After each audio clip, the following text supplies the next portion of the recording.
ایک غریب کسان کی شادی نہایت حسین و جمیل عورت سے ہو گئی۔ اس عورت کے حسن کی سب سے بڑی وجہ لمبے گھنے سیاہ بال تھے، جن کی فکر صرف اسے ہی نہیں بلکہ ان دونوں کو رہتی تھی۔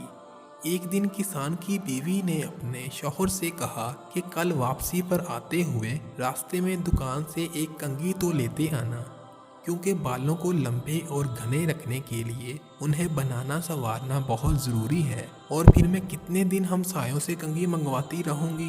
غریب کسان نے اپنی بیوی سے معذرت کر لی اور بولا، بیگم میری تو گھڑی کا اسٹریپ کافی دنوں سے ٹوٹا ہوا ہے، میرے پاس اتنے پیسے نہیں کہ میں اسے ٹھیک کروا سکوں، تو میں بھلا کیسے کنگھی لا سکتا ہوں؟ تم کچھ دن مزید ہمسایوں کی کنگھی سے گزارا کرو، جب پیسے ہوں گے تو لے آؤں گا۔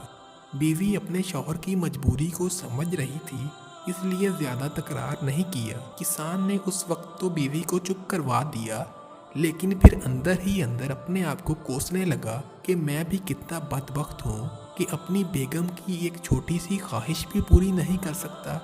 دوسرے دن کھیتوں سے واپسی پر کسان ایک گھڑیوں کی دکان پر گیا اور اپنی ٹوٹی ہوئی گھڑی اونے پونے داموں بیچی، اور اس سے ملنے والے پیسوں سے ایک اچھی سی کنگھی خریدی اور بڑی رازداری سے چھپا کر گھر کی طرف روانہ ہوا۔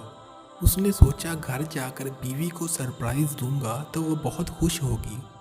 جب وہ گھر گیا تو کیا دیکھا، اس کی بیوی نے اپنے لمبے بال کٹوا دیے تھے اور مسکراتے ہوئے اس کی طرف دیکھ رہی تھی۔ کسان نے حیرت سے پوچھا، بیگم یہ کیا کیا تم نے؟ اپنے بال کیوں کٹوا دیے؟ پتہ ہے وہ تمہارے اوپر کتنے خوبصورت لگتے تھے۔ بیگم بولی، میرے سرتاج، کل جب آپ نے کہا کہ آپ کے پاس گھڑی ٹھیک کروانے کے پیسے بھی نہیں ہیں تو میں بہت افسردہ ہو گئی، چنانچہ آج میں قریب کے بیوٹی پارلر پر گئی تھی اور وہاں اپنے بال بیچ کر آپ کے لیے یہ ایک گھڑی لائی ہوں۔ جب کسان نے اسے کنگھی دکھائی تو فرتے جذبات میں دونوں کی آنکھیں نم ہو گئیں۔